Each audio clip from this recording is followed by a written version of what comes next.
The council chambers of Nixara Prime had stood for 4,000 years. The great dome stretched half a mile across, built from crystal that sang when light touched it. 12,000 seats rose in perfect circles around the central platform, and today every seat was filled. Representatives from 300 species watched the trial. Some had scales that shimmered like oil on water, others had wings folded against backs made of living stone. A few were clouds of gas held together by magnetic fields, and they flickered with colors that meant emotions no human could name. At the center of it all stood a girl. Lara Chen was 12 years old. She had black hair that her mother used to braid every morning before school. She had a small scar on her left knee from falling off her bicycle when she was 7. She liked strawberry ice cream and adventure books in the way her father laughed at his own bad jokes. None of that mattered to the council. Heavy chains wrapped around her thin wrists. The metal was cold against her skin. She stood on a platform made of white stone, and she tried very hard not to cry. High Arbiter Vosketh looked down at her from his seat of judgment. He was ancient even by galactic standards. His species, the Voroth, lived for thousands of years, and Vosketh had ruled the council for the last 8 centuries. His body was tall and thin, covered in gray plates that looked like armor. His eyes were black pools with no whites, and when he spoke, his voice echoed through the chamber like thunder in a cave. The human child has been found guilty, Vosketh announced. She will serve as payment for humanity's crimes against the Zithrani Empire. In the gallery reserved for minor species, Ambassador David Chen gripped the railing until his knuckles turned white. He was a small man with tired eyes and a suit that had been nice once before. He had worn it for 3 days straight while begging anyone who would listen to help his daughter. No one had listened. Please, David called out, his voice cracked. She's just a child. She has nothing to do with any fugitive. She was just visiting me at the embassy. Please, I'm begging you. Laughter rippled through the chamber. The sound came from the upper seats where the powerful species sat. The Zithroni delegation with their forearms and faces like cracked red stone laughed loudest of all. Ambassador Kraths of the Zithroni Empire rose from his seat. He was massive, nearly 8 ft tall, and his voice boomed across the chamber. The human colony on Vegas 7 harbors terrorist who killed 14 Zithrani soldiers. Krayovks declared. We demanded his surrender. The humans refused. Now they will learn that refusal has consequences. We don't have him, David shouted. We've searched every human settlement. The man you're looking for isn't with us. You have no evidence. Silence. Vosketh's voice cut through the air like a blade. The council has voted. The matter is decided. The execution will proceed in 30 minutes. It will be broadcast across all galactic channels so that every species may witness what happens to those who defy the Concordant. David tried to run toward the platform. Guards grabbed him before he made it 3 steps. They were Thornaki, huge creatures with 6 legs and shells like beetles. They held him easily while he struggled. She's 12 years old, David screamed. She's my daughter. She's just a little girl. Vosketh tilted his head. The gesture might have been curiosity. It might have been contempt. Humans have been part of the galactic community for 87 years. The High Arbiter said, in that time you have shown yourselves to be weak, primitive, and of little value. You have no fleet worth mentioning, no military power, no allies who would risk anything. For you exist at our sufferance." He leaned forward, and his black eyes seemed to swallow the light. "Perhaps after today you will learn your place." The chamber erupted in cheers. Species that had never agreed on anything united. In their approval, the humans were easy targets. They had no power, no strength, nothing to make anyone fear retaliation. Making an example of them cost nothing.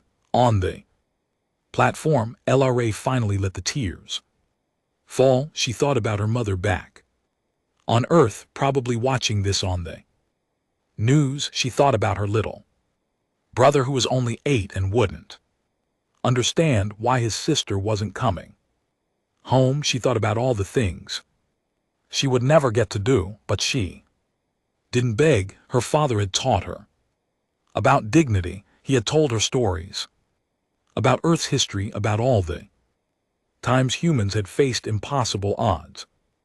He had told her that being brave didn't mean not being scared. It meant standing up even when you were terrified. So LRA stood straight. She lifted her chin and she stared at the High Arbiter with eyes that were red from crying but refused to look away. Something flickered across Voskith's face. It might have been surprise. He dismissed it and turned to speak with the other council leaders. In the minor species gallery, the guards had forced David to his knees. He had stopped struggling. He had stopped screaming. He just knelt there with tears streaming down his face, watching his daughter prepare to die. A woman sat down beside him. She wore the simple gray uniform of Earth's diplomatic corps, the same as David. Her hair was silver, cut short, and her face was lined with age. A small badge on her collar identified her as Admiral Helena Vance of Earth Defense Coordination. It was a ceremonial position. Everyone knew that Earth had no real military, just a few patrol ships to deal with pirates, and a handful of orbital stations that dated back to before the first contact. Helena put a hand on David's shoulder. "Can you reach her?" Helena asked. Quietly, David looked at her with empty eyes. "What, your daughter? Can you reach her? Can you talk to her?" "They gave me a communicator for final words." David's voice was hollow. "They thought it would be entertaining, watching me say goodbye." Helena nodded slowly. She reached into her pocket and pulled out a small device. It looked like an ordinary communication pad, but when she pressed her thumb against the screen, it glowed with a soft blue light. "David," she said, "I need you to listen to me very carefully. I need you to contact LRA. Tell her help is coming. Tell her to stay calm and stay alive. Can you do that?" "Help?" David laughed, and it was the worst sound Helena had ever heard. "What help? We have nothing. We are nothing. You know that better than anyone. Your entire job is pretending we have a military that doesn't exist." Helena looked at him for a long moment. Then she leaned close and whispered something in his ear. David's face went white. "That's not possible." He breathed. "I need you to trust me." Helena said, "I need you to keep your daughter alive for the next 27 minutes. Can you do that?" David stared at her. Then slowly he nodded. Helena stood up and walked toward the exit. No one paid attention to her. She was just another minor human official beneath notice. As she walked, she spoke quietly into the blue device. "This is Vance. Authentication code, Whisper 77 Alpha. The protocol is active. I repeat, the protocol is active. They took one of our children its time across the galaxy, in places that officially didn't exist. Lights began to turn on deep beneath the Pacific Ocean in a facility that no satellite had ever photographed and no map had ever shown. A red warning light activated for the first time in 87 years. Technicians who had trained their entire lives for this moment moved to their stations with quiet efficiency. In the asteroid belt between Mars and Jupiter, ships that looked like mining vessels began to change. Their holes split open like flowers blooming, revealing weapon systems that shouldn't exist. On the dark side of Europa, beneath miles of ice, engines that had been cold for decades roared to life. And in a command center buried so deep in the earth that it was closer to the mantle than the surface, a wall of screens flickered on. Each screen showed a different part of the galaxy. Each screen tracked a different asset that humanity had hidden in plain sight. A young officer looked at the displays with wide eyes. "Sir," she said to the man standing beside her, "we're receiving confirmation from all sectors. The entire network is coming online. All 12,000 ships." The man nodded. He was old, with a face that had seen too much and eyes that had stopped being surprised by anything long ago. 87 years, he said quietly. 87 years of watching, waiting, praying we would never have to do this. He looked at the main screen, which showed the council chamber on Nixara Prime. He looked at the little girl, chained, standing alone against an empire. "Send the word," he said. "All ships, all stations, all personnel, we're done hiding. It's time for the galaxy to meet humanity." In the council chamber, David Chen pressed the communicator to his ear. He listened to his daughter's frightened breathing, and he said the words that Helena had told him to say. "LRA, sweetheart, I need you to listen to me. Help is coming, real help. I need you to be brave for just a little longer. Can you do that for me, Daddy?" LRA's voice was small and scared. "What's happening?" "Something that should have happened a long time ago," David said. "The galaxy is about to learn who we really are." Above Nixara Prime, the first ship appeared. It came out of nowhere, dropping from faster than light, traveled directly into orbit. It was massive, larger than anything the council had ever built. Its hull was black and smooth, like a piece of night sky that had learned to fly. Then another ship appeared, and another, and another. The sky began to fill with darkness, and in the council chamber, for the first time in 800 years, High Arbiter Vosketh felt something he had forgotten existed, fear, being from a species that humanity had never met 5 years ago, asking to learn the most important lesson humans had ever learned themselves. "That's why we're here," she said. "That's exactly why we're here." She stood and took the girl's hand.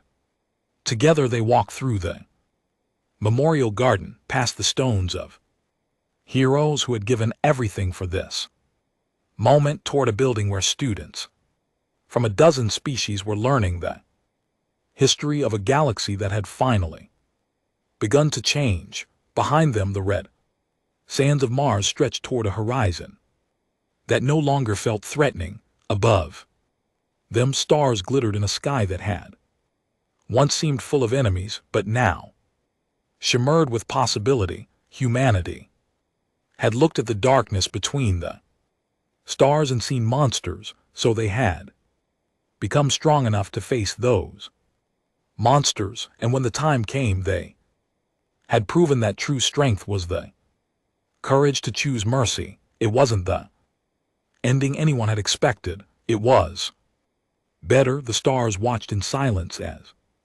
the galaxy began to heal.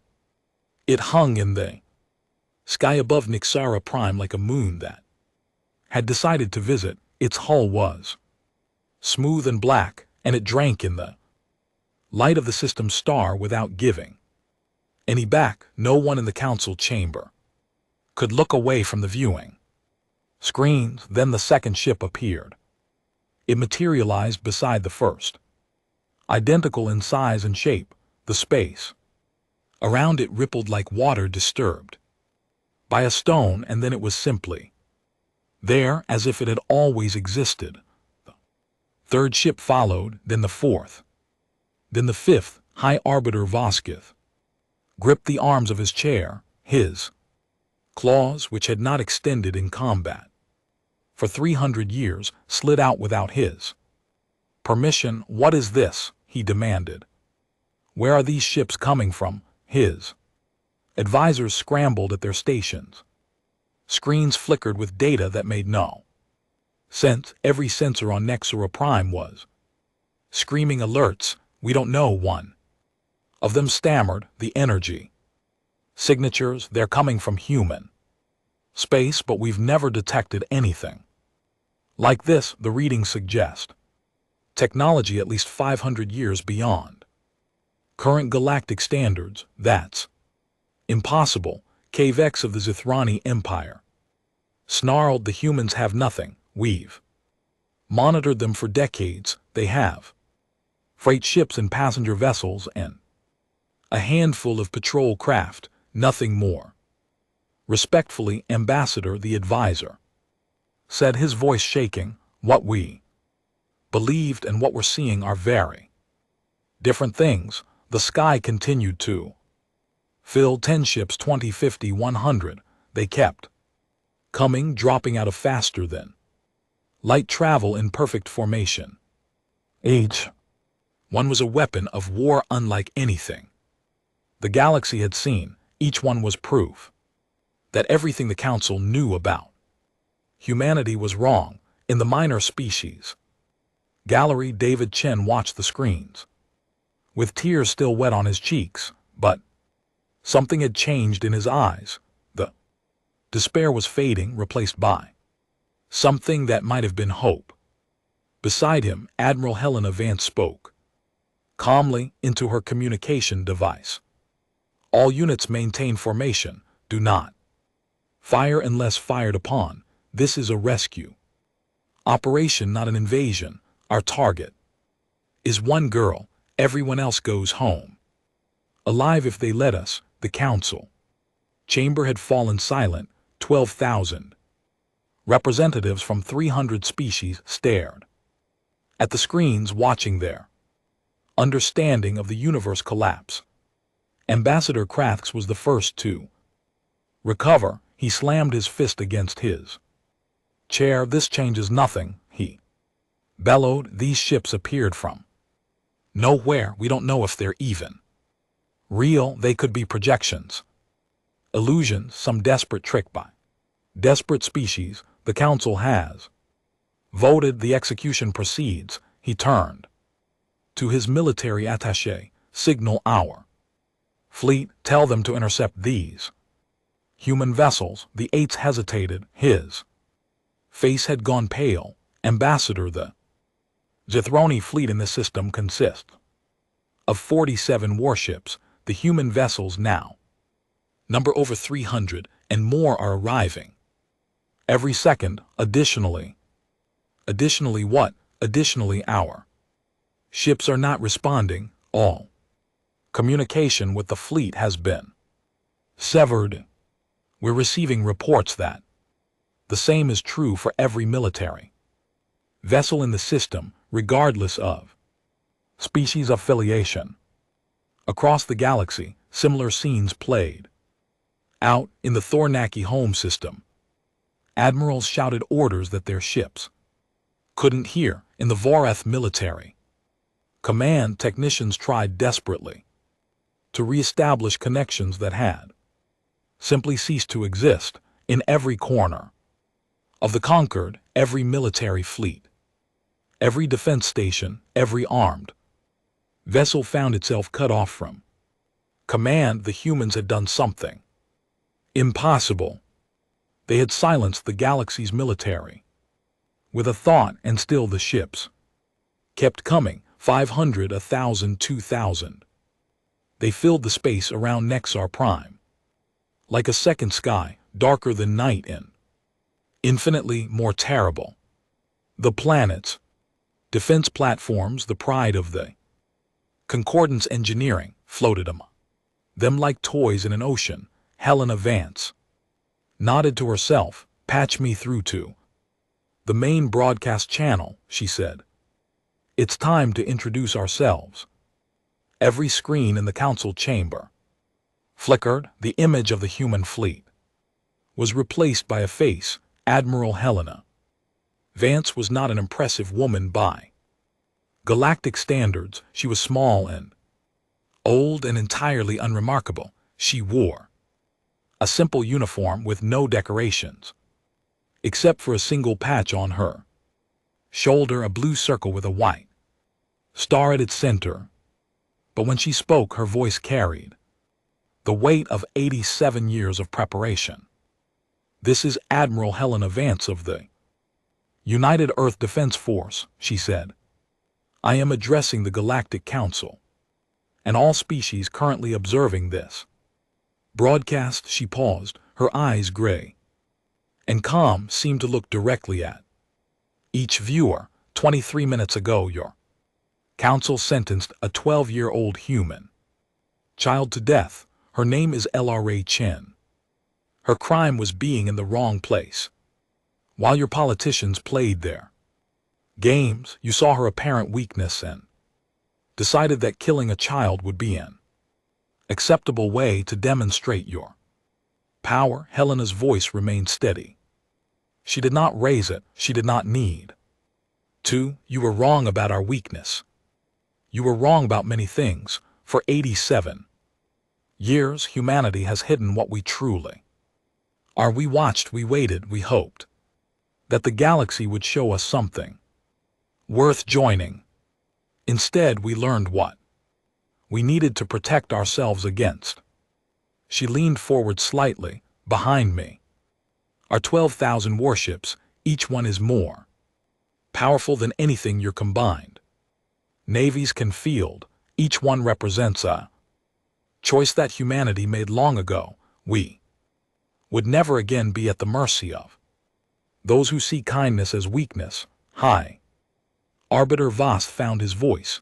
You dare threaten the council? He snarled at the screen. You dare bring weapons to the seat of galactic civilization? I dare nothing, Helena replied calmly. I am simply showing you what exists, what has existed for 87 years while you treated us as lesser beings, what will continue to exist long after this day is over. She glanced at something off-screen. You have 17 minutes remaining before our original deadline. In that time, you will release LRA Chen unharmed. You will surrender those responsible for her arrest and sentencing. You will formally apologize to the human species for this act of barbarism. And if we refuse, Kravix demanded. Helena looked at him. For a moment, something flickered in her eyes. It might have been pity. Ambassador Kravix, she said at this moment, a human fleet 3 times the size of yours is positioned above the Zithrani home world. Similar fleets hover above every world belonging to every council species. We have not fired a shot. We have not harmed anyone. But if that child dies, I want you to understand something very clearly. She paused. We remember what we were. We remember the wars we fought among ourselves. We remember the fire we rained on our own cities. The millions we killed with weapons we should never have built. We crawled out of that darkness and swore we would never become monsters again. Her voice hardened. But make no mistake, if you kill our child, we will show you exactly what monsters Look like, not because we want to. Because you will have left us no choice. The broadcast ended, the screens returned to showing the fleet. The council chamber erupted in chaos. Representatives screamed at each other. Some demanded immediate attack, others begged for negotiation. A few species quietly began transmitting surrender.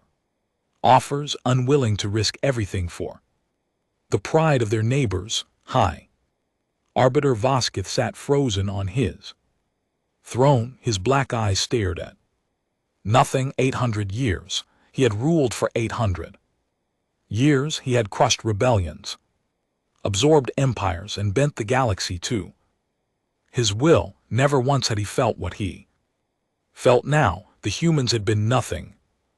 Footnote: a species barely worth remembering, and they had been hiding. This, on the execution platform, El Ration watched the chaos with wide eyes. The guards who had been preparing the execution equipment had stopped. They stood at their stations, looking at the screens, looking at each other, looking at the sky that had turned black with human ships. One of them, a young Thornaki, barely out of training, approached her carefully. "Human child," he said, his voice uncertain. "Your people, they built all of this in secret?" LRA nodded slowly. She didn't trust her voice. The guard looked at the screens again. He looked at the child in chains.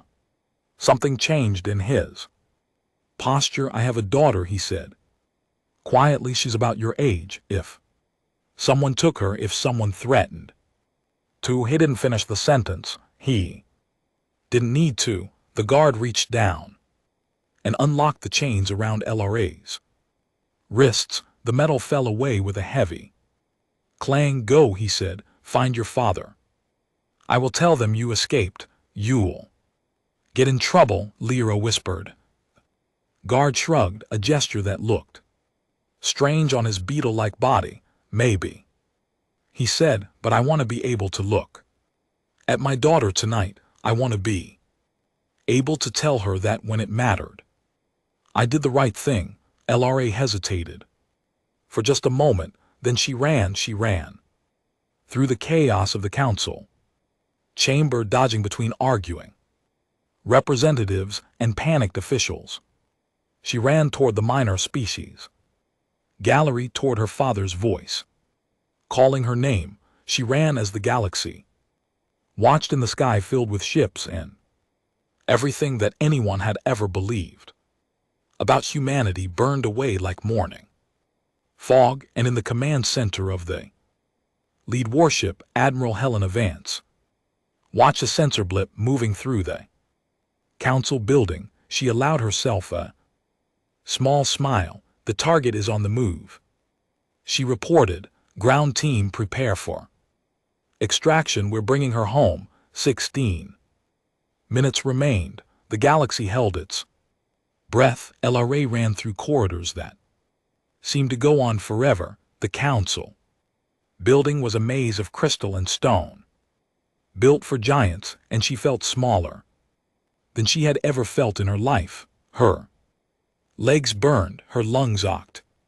But she kept running because her father was somewhere ahead, and she could hear him calling her name. Behind her, the chaos grew louder. Representatives shouted at each other in languages she couldn't understand. Guards rushed past her without a second glance, too focused on the crisis to notice one small human girl. LRA, this way." She turned corner and saw him.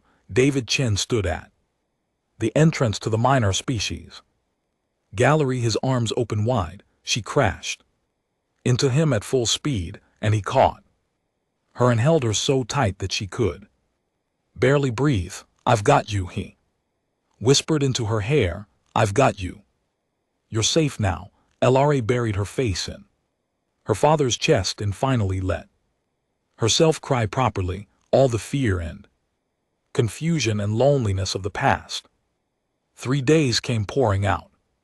Her small body shook with sobs. David held her.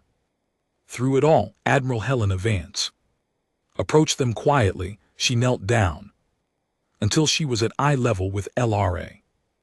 "Hello, LRA," she said gently. "My name is Helena. I'm here to take you home."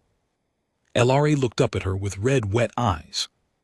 "You brought all those ships for me." Helena smiled. It was a sad smile, the kind that came from knowing too much about the universe. "We would have brought twice as many," she said. "You're one of ours. That's all that matters." "But how?" "Everyone said we didn't have any military. Everyone said everyone was wrong," Helena said simply. "That was the idea." She stood and touched her ear, listening to something only she could hear. "Ground team is in position," she announced. "We're extracting now. The council can sort out their mess on their own time." A shimmer appeared in the air beside them, light bent and twisted, and then a figure stepped through from nowhere. He was a soldier, that much was clear. He wore armor that seemed to drink in light, covered in plates that shifted and rearranged themselves as he moved. His helmet was featureless except for a single blue visor that glowed softly. He moved like water, like smoke, like something that had forgotten it was supposed to be solid. "Ambassador Chen." "Miss Chen," the soldier said. His voice was calm and professional. "I'm Sergeant Torres. Please stay close to me. We're leaving." LRA stared at him. "How did you do that? How did you just appear?" "Trade secret," Torres said. She could hear the smile in his voice. "Ready to go home?" LRA nodded. Torres reached out and placed one hand on David's shoulder, one on LRA's. The shimmer surrounded them again, and the world dissolved into light when reality reassembled itself. They were standing in a room that hummed with power. Consoles lined the walls, covered in displays that showed views of space. Crew members in the same dark uniforms moved with quiet purpose. They were on a ship, one of the human ships. A window stretched across one wall, and through it LRA could see Insara Prime floating below them. The planet looked small from up here, harmless, nothing like the terrifying place where she had waited to die. "Welcome aboard the UES Remembrance," Torres said. "We'll have you back on Earth within 6 hours. There's food and water in the next compartment, and a medical team is standing by if you need anything." David's legs gave out. He sat down hard on the floor, still holding LRA's hand. He looked up at Torres with an expression that mixed gratitude and shock and something close to wonder. "I didn't know," he said quietly. "I've been a diplomat for 15 years. I had no idea any of this existed. That was the point." Sir Torres said, "The fewer people who knew, the better the secret was kept." "But why hide all of this?" Helena's voice came through the room speakers. She had returned to the command center. "Because we needed to know what kind of galaxy we were joining," she said. 87 years ago, when we made first contact, we saw how the strong treated the weak. We saw species enslaved. We saw planets stripped bare. We saw civilizations destroyed because they had resources someone else wanted. A display screen lit up showing old footage, ships landing on Earth, the first alien ambassadors meeting human leaders, the wonder and terror of that first meeting. We could have revealed ourselves then. Helena continued. Our technology was already decades ahead of anything that Concord had. We could have demanded respect. Instead, we chose to watch, to learn, to understand exactly what we were dealing with. The footage changed. Now it showed construction, massive Shipyards being built in secret, weapons being tested in empty corners of the solar system, soldiers training in facilities hidden beneath oceans and buried under mountains, we built in silence, Helena said. Every freighter was designed to convert into a warship. Every colony ship hid weapons beneath its hull. Every research station was really a military base. The galaxy looked at us and saw harmless primitives. We let them believe it, but why wait so long? David asked. If you had this power, why not use it? Helena was quiet for a moment. Because power without wisdom is just destruction, she finally said. We had been monsters before, Ambassador. We had burned our own world with weapons that could crack continents. Millions of our people died in wars that achieved nothing. We crawled out of that darkness, and we swore we would never become those creatures again. The display showed something new. Old images from Earth's history, cities in flames, mushroom clouds rising against gray skies, mass graves stretching to the horizon. We built this fleet hoping we would never have to use it, Helena said. We wanted to believe that the galaxy would change, that if we showed kindness, we would receive it in return. For 87 years we hoped. The images faded. Screen returned to showing the view outside. 12,000 ships floating in perfect formation around a terrified world. Today that hope died. They took a child and sentenced her to death for politics. They saw our kindness and called it weakness. They saw our patience and called it submission.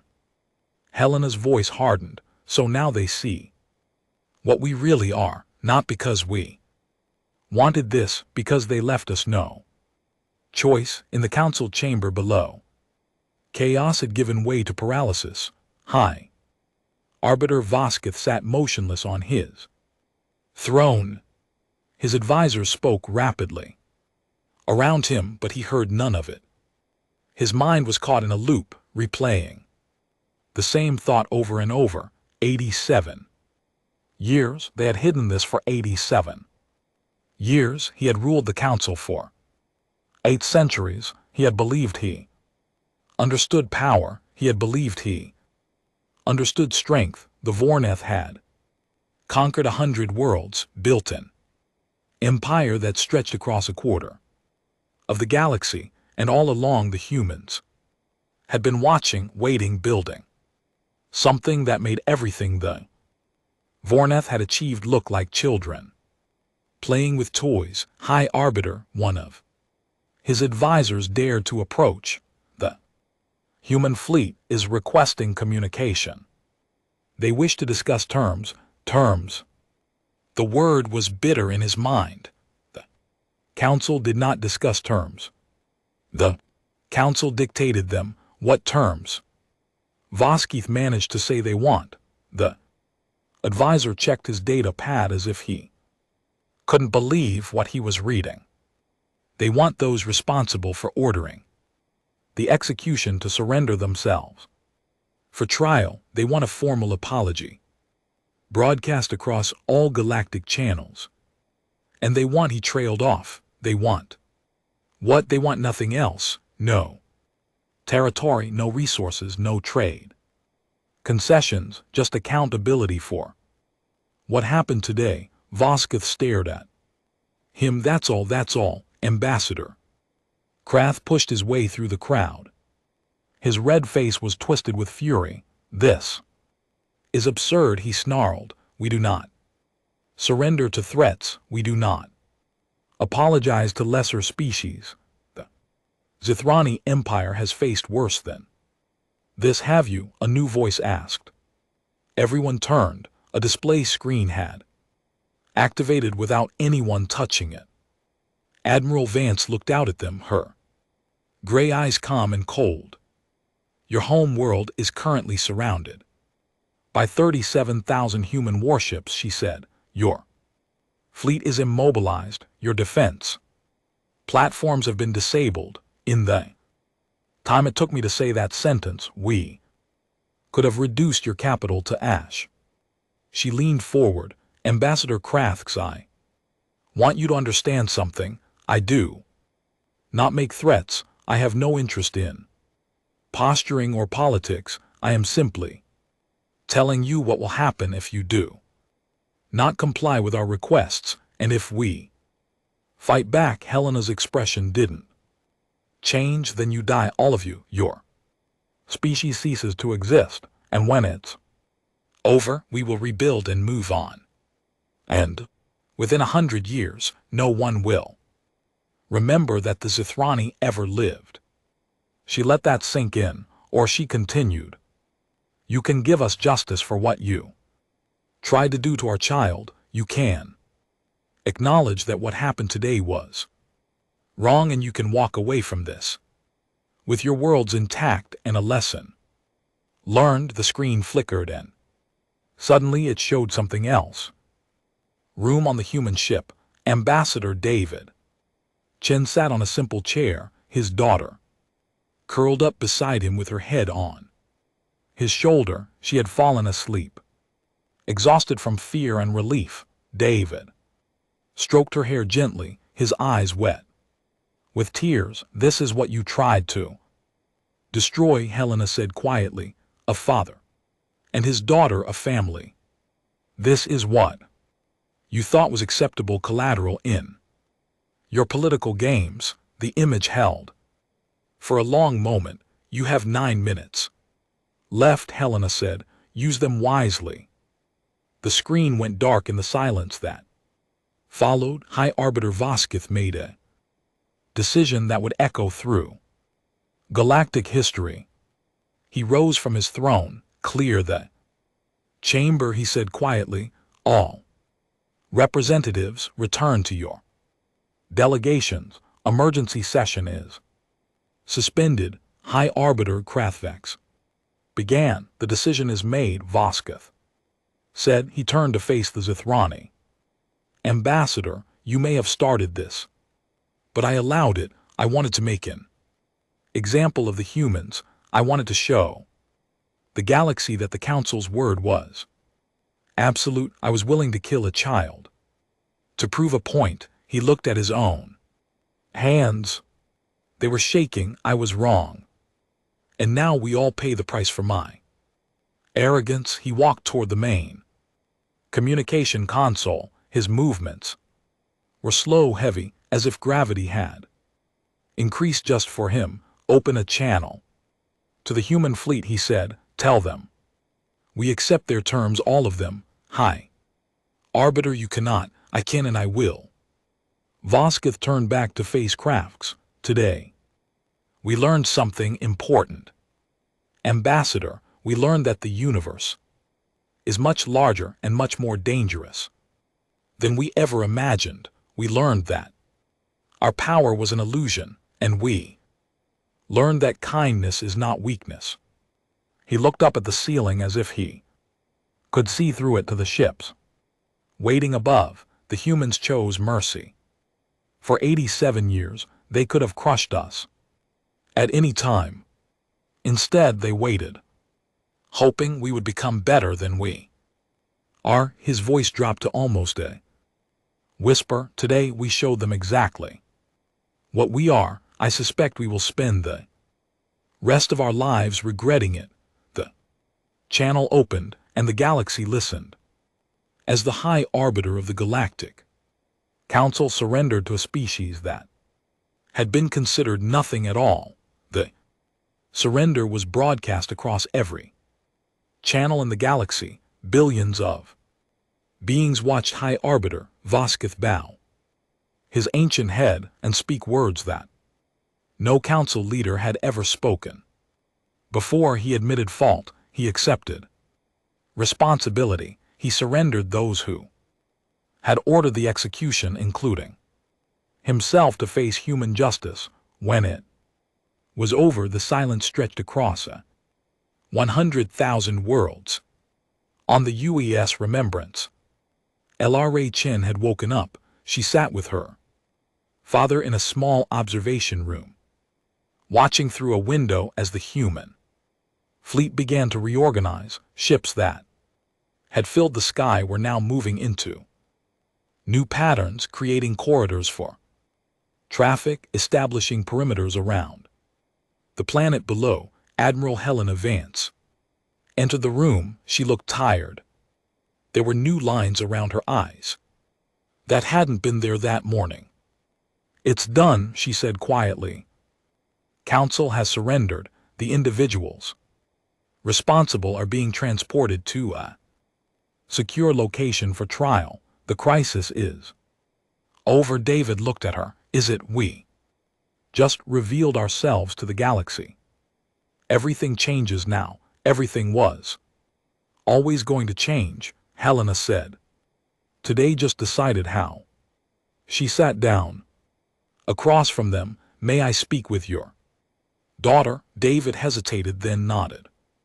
Helena turned to LRA. The girl looked so small, so young. It was hard to believe that she had been the center of an event that would reshape galactic civilization. La Helena said gently, "What happened to you today was wrong. It should never have happened. I want you to know that." LRA nodded slowly. "Why did they hate us so much?" It was a simple question with a complicated answer. Helena thought carefully before responding. "They didn't hate us," she said. "They didn't think about us at all. We were small and weak, or so they believed. To them we weren't real. We were pieces in a game, tools to be used and discarded. They couldn't hate us because they never saw us as people worth hating." "That's worse," LRA said quietly. "Yes, it is." The girl was silent for a moment, then she asked another question. "What happens now? Do we become like them?" Helena blinked. "What do you mean? You have all these ships, all this power. You could make them do whatever you want. You could take over everything." LRA's eyes were serious, too serious for someone her age. "Are we going to become the ones who hurt people, the ones who don't see others as real?" David reached for his daughter's hand, but Helena held up a finger, asking him to wait. "That," she said slowly, "is the most important question anyone has asked today, and it's the question we've been asking ourselves for 87 years. She touched a panel on the wall. A holographic display came to life, showing images from human history. "This is what we were," Helena said. The images were hard to look at. Cities burning, bodies in streets, weapons that could end civilizations being built and deployed. The worst moments of human history preserved in terrible detail. "We did this to ourselves," Helena continued. "For thousands of years we found new and better ways to hurt each other. We built empires on bones. We burned libraries and erased cultures. We came so close to ending our own species that some days it seems like a miracle that we survived." The images changed. Now they showed something different. People rebuilding, hands reaching across old battle lines, former enemies sitting down together to write new laws. "But we learned," Helena said slowly, painfully, "we learned that strength without compassion is just cruelty. We learned that power without wisdom is just destruction. We learned that the measure of a civilization isn't how it treats its strongest members. It's how it treats its weakest." She looked at LRA with something like hope in her eyes. "When we met the galaxy, we had a choice. We could have shown them what we were capable of. We could have demanded respect through fear. Instead, we chose to hide, to watch, to wait, because we wanted to know if the galaxy was worth joining. We wanted to believe that we weren't the only species that had learned these lessons and were They LRA asked, worth joining Helena's expression turned sad. Some of them, she said, there are kind species out there. Compassionate ones, species that help their neighbors and protect the weak. But they're not the ones in charge. The ones in charge are the ones who saw a little girl in chains and thought it was acceptable politics. The hologram shifted again. Now it showed the human fleet, vast and dark against the stars. So now we have another choice, the same choice we faced all along. We can use this power to conquer. We can become the new rulers of the galaxy and do to them what they would have done to us. We can make them afraid forever. She paused. Or we can show them another way. LRA frowned. What other way? We can be what we wish they had been. We can protect the weak without asking for anything in return. We can offer mercy instead of vengeance. We can build something new, something better, and invite them to help us build it. But they tried to kill me, LRA said. Her voice cracked. They were going to murder me and laugh about it. Yes, they were. Helena didn't look away from the girl's pain. And if we kill them in return, then nothing changes. The galaxy stays the way it's always been. The strong crush the weak, and everyone lives in fear. And someday someone builds a bigger fleet, and the cycle starts all over again. She reached out and took LRA's hand. But if we choose differently, if we show them that there's another way to use power, then maybe, just maybe, we change something. Maybe we break the cycle. Maybe we create a galaxy where no child, human or otherwise, ever has to stand in chains, waiting to die for someone else's politics. LRA was quiet for a long time. She looked at the hologram showing the fleet. She looked at her father, who was watching her with eyes full of love and worry. She looked at Admiral Vance, this old woman who controlled enough firepower to end civilizations.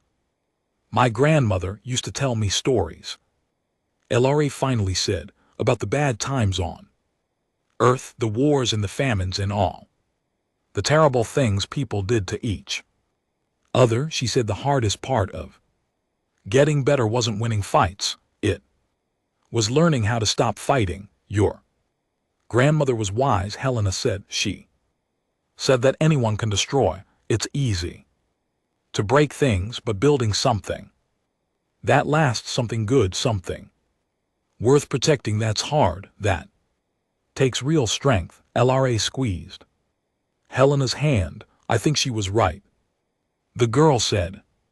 I think we should try to build something, even if they don't deserve it, even if they would have killed me, because otherwise, what's the point of all this power? Helena smiled. It was a real smile this time, warm and proud. You know, she said, I've spent my entire life preparing for this moment.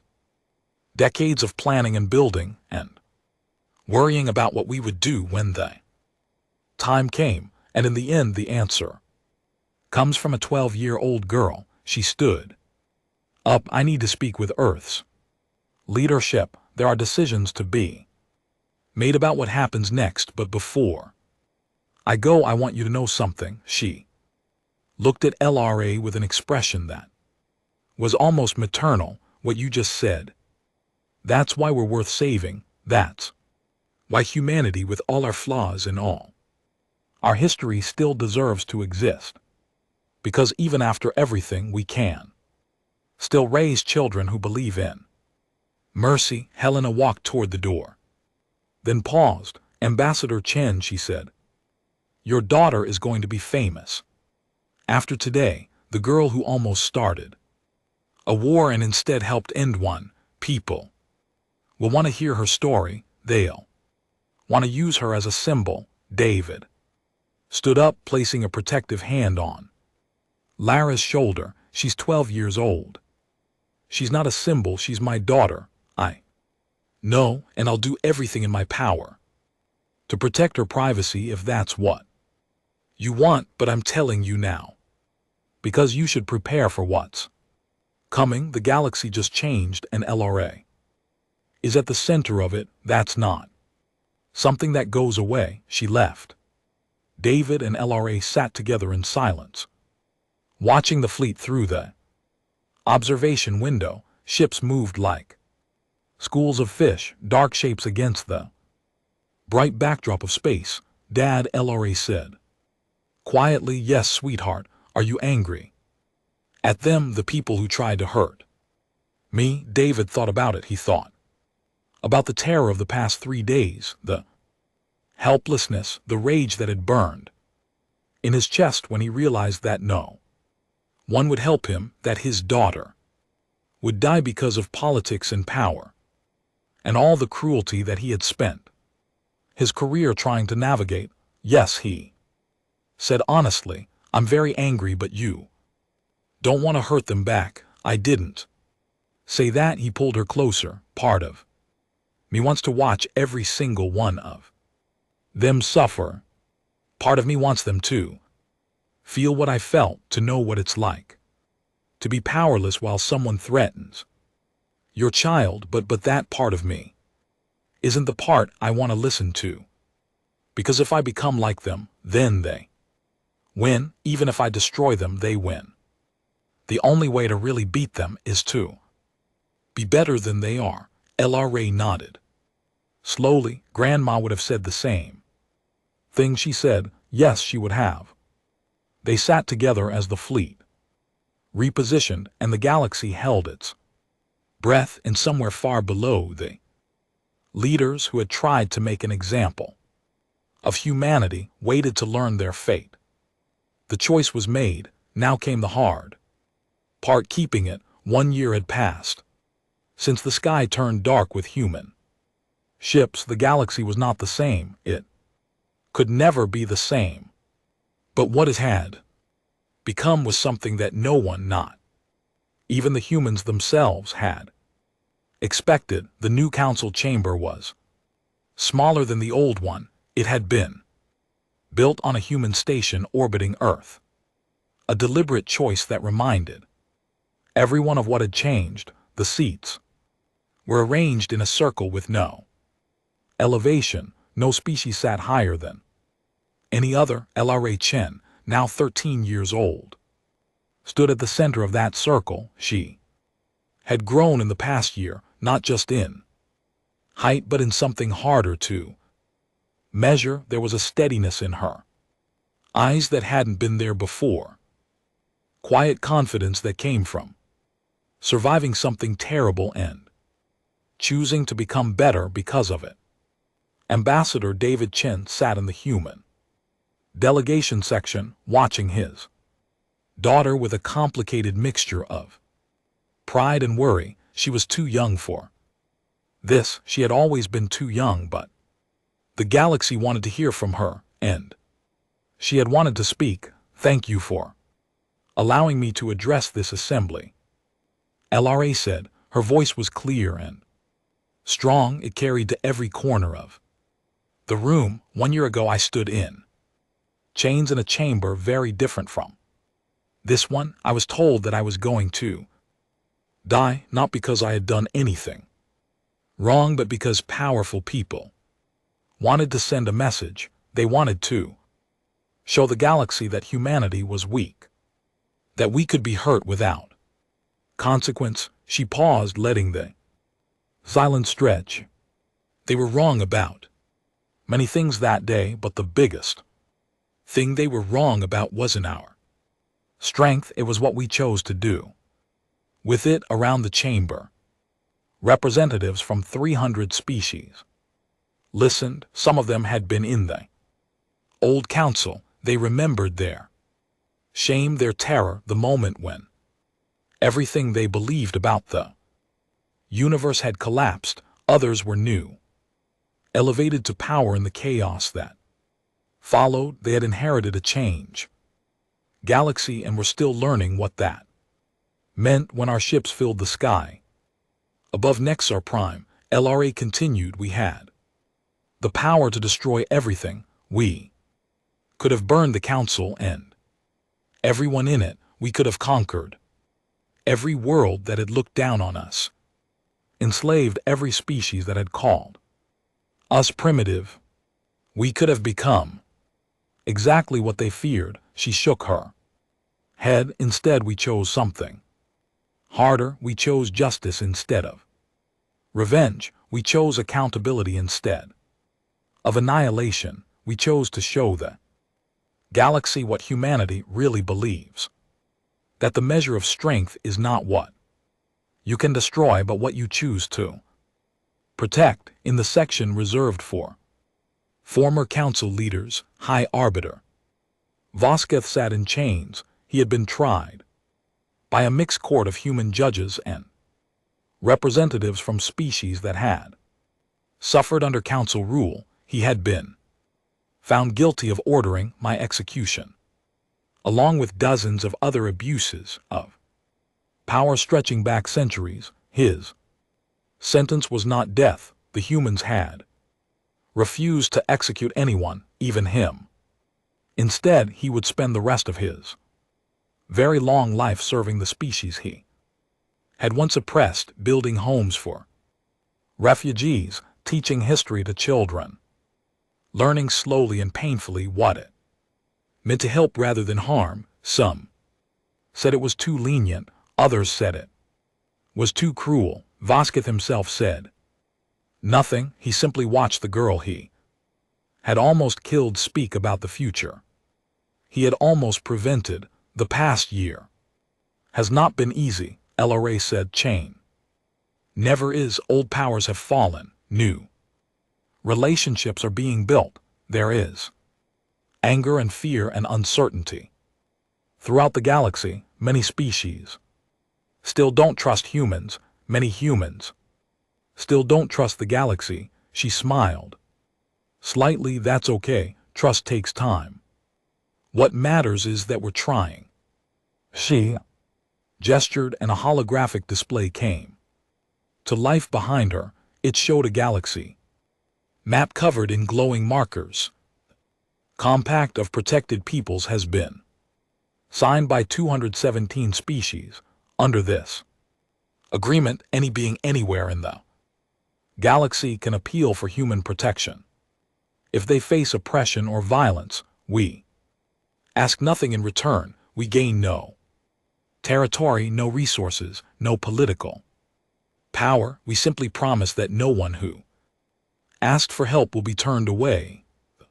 Markers on the map pulsed softly.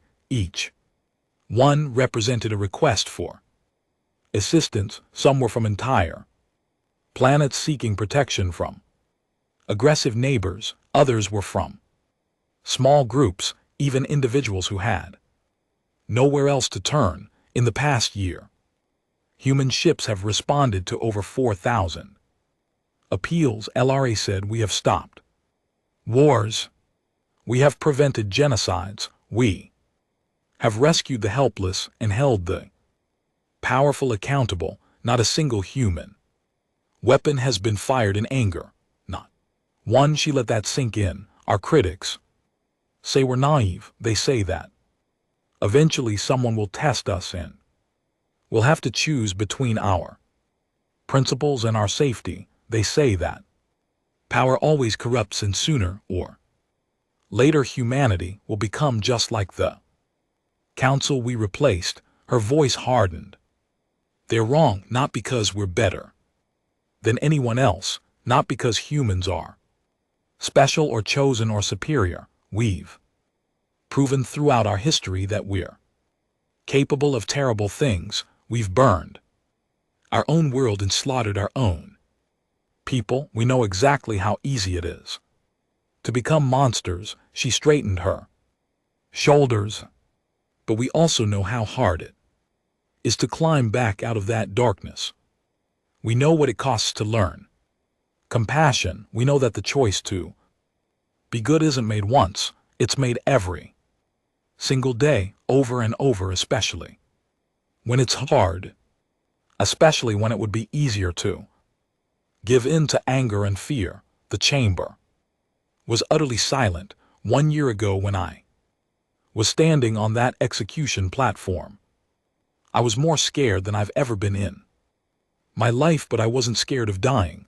I was scared of what would happen next. I was scared that my death would start a war. I was scared that my people would become destroyers to avenge me. Her eyes found her father in the crowd. He was crying silently. Instead, they became protectors.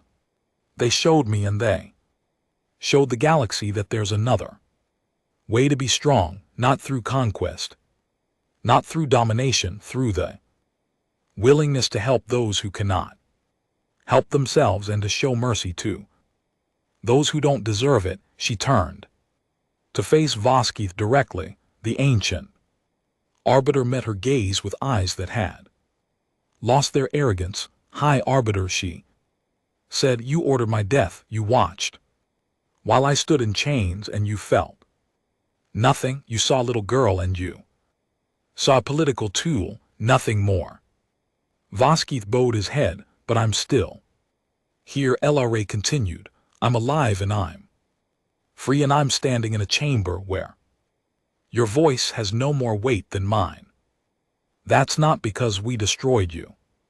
It's because we gave you the chance to become something better. She looked around the room. That's what humanity offers the galaxy. Not rule, not domination, just the promise that we will protect the weak, hold the powerful accountable, and show mercy to those who choose to change. The choice is always yours. It always has been. She stepped back from the center of the circle. 27 minutes, she said quietly. That's how long it took for everything to change. But change isn't an event.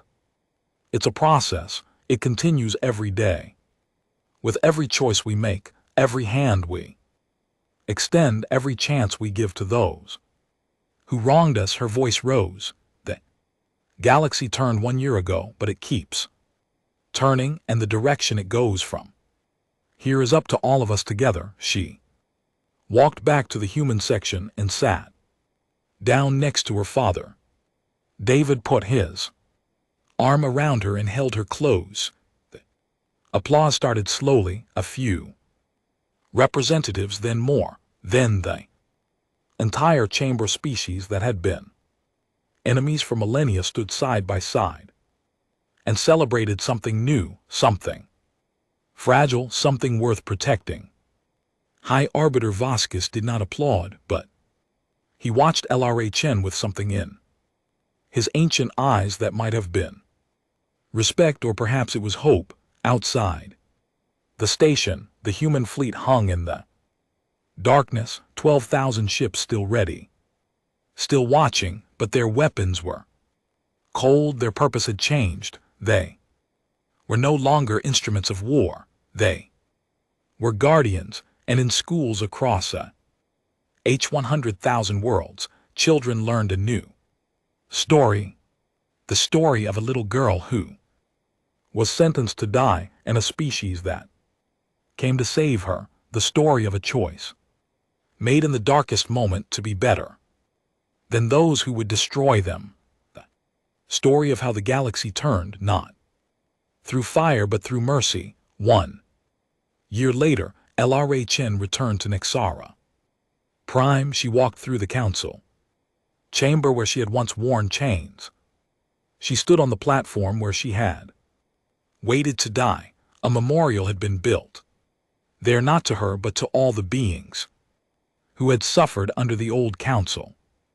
Names carved in stone, stretching on and on, a reminder of what had been and what must never be again. LRA placed her hand on the stone. It was cold against her palm. I forgive you, she said softly. All of you. Not because you deserve it, but because I deserve to be free of anger, because carrying hate would only hurt me, because my grandmother taught me that the strongest thing a person can Do as let go. She turned and walked away, leaving the memorial behind. Galaxy had turned, and it would never turn